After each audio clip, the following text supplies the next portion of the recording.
Hello, YouTube. This took place on the night of April 23rd to April 24th in the year 2023. A solar flare tore off the tail of the Earth and left the planet without a magnetic field.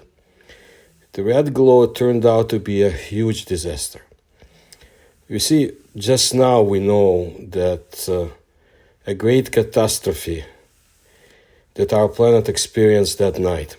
That solar flare tore off the Earth's magnetosphere and tore off the plasma tail of our planet, and it irreversibly flew into space.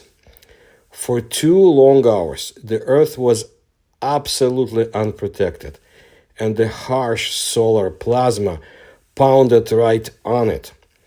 All this happened on that night in April of 2023. And the Russian newspaper Komsomolskaya Pravda was the only one that noticed the aurora was sparkling not only in the north, but also in the south and even at the zenith.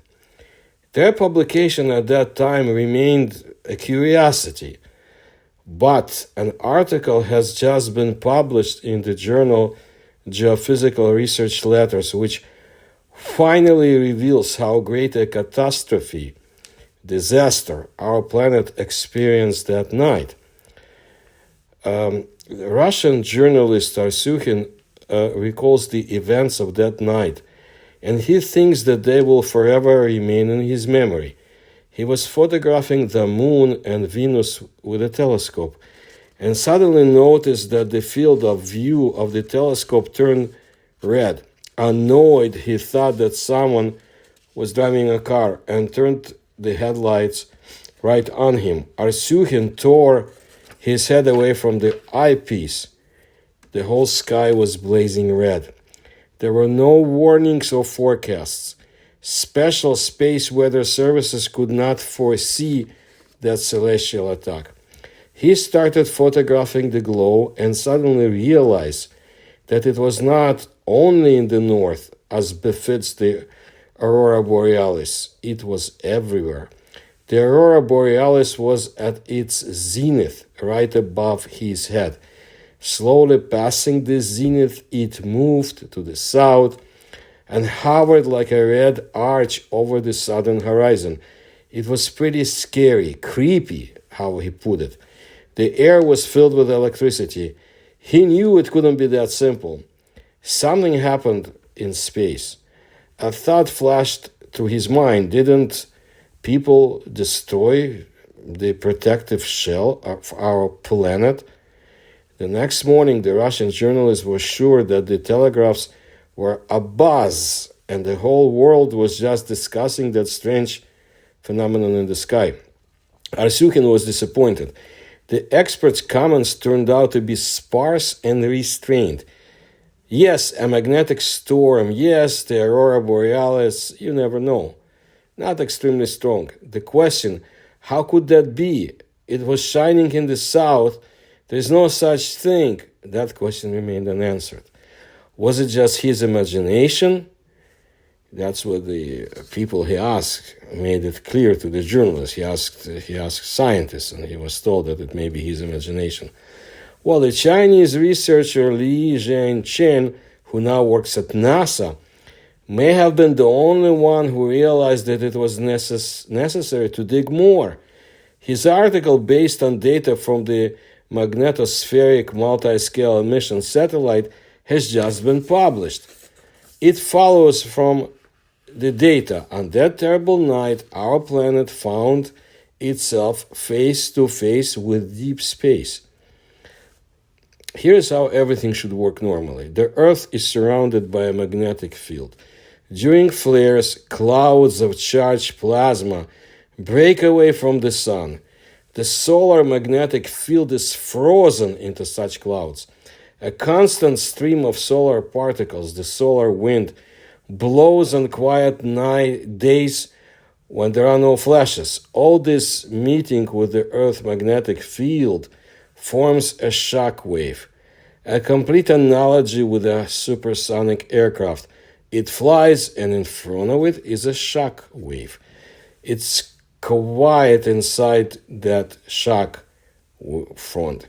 In fact, the aircraft does not collide with the entire mass of air that it pierces. It moves as it is in a protective cocoon of his own shock wave. Similarly, a shock wave protects the Earth from direct collision with plasma and radiation.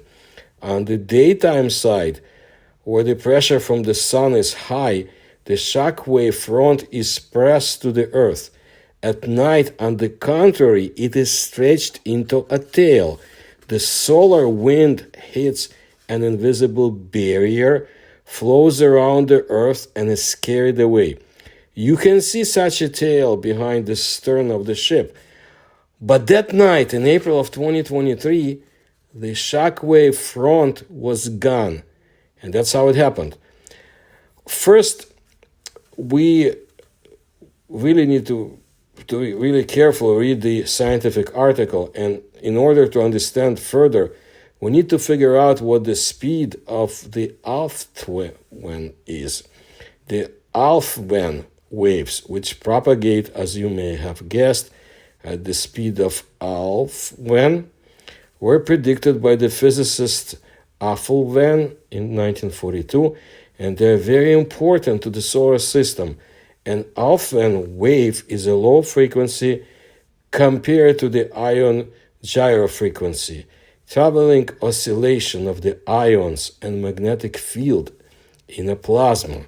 The ion mass density provides the inertia, and the magnetic field line tension provides the restoring force. Often waves propagate in the direction of the magnetic field, and the motion of the ions and the perturbation of the magnetic field are transverse to the direction of propagation. However, often waves existing at oblique incidences will smoothly change into magnetosonic waves when the propagation is perpendicular to the magnetic field. These are special waves that move in a magnetic field, and both the electromagnetic wave and the physical carriers, the substance itself, move at the same time. They allow us to transfer energy to our solar system through a kind of empty space. Well, thanks to them, we're under constant bombardment of solar plasma. Otherwise, how would the sun reach us through a vacuum?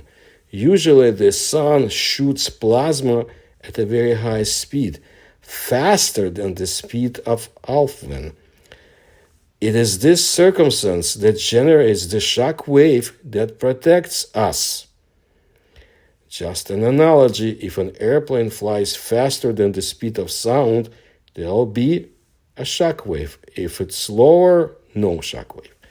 The plane gaining speed crosses the sound barrier, and a characteristic clap is heard on Earth. This forms a shock wave, but the thing is that the speed of that Alpha is very much dependent on the properties of the medium and is constantly changing, which is not surprising. And the speed of sound depends on temperature, humidity, and pressure. On that fateful night, the plasma arrived as usual quickly, but the state of the environment near the Earth turned out to be such that the speed of the Alpha was higher than the speed at which the plasma arrived. The shock wave collapsed. The Earth turned out to be bare. No defenses. And, unfortunately, the article, according to Arsyukhin, although breakthrough and innovative, still does not answer the question, what exactly happened then near the Earth? Why was it not even a solar flare, not even a magnetic storm, but the state of the environment that was abnormal? What made the environment abnormal? A number of assumptions, hypotheses can be made, but they will all be flawed. Perhaps the environment near the Earth was warmed up by previous inflows of solar plasma.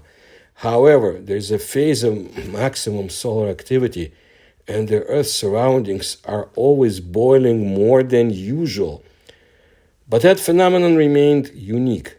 One might think that some kind of shock waves have converged, which are circling in the vicinity of the Earth and have been little studied. It cannot be ruled out, but this is not even a hypothesis, but just fortune telling. So something happened near our planet in April of 2023, and it might happen again. We just don't know enough. So we trust scientists will continue their research, and we should keep our eyes and ears open. Thank you for your attention to my work. If you like my research, please kindly support me through the links you will find in the description to this channel. Please like my videos and tell others about my work.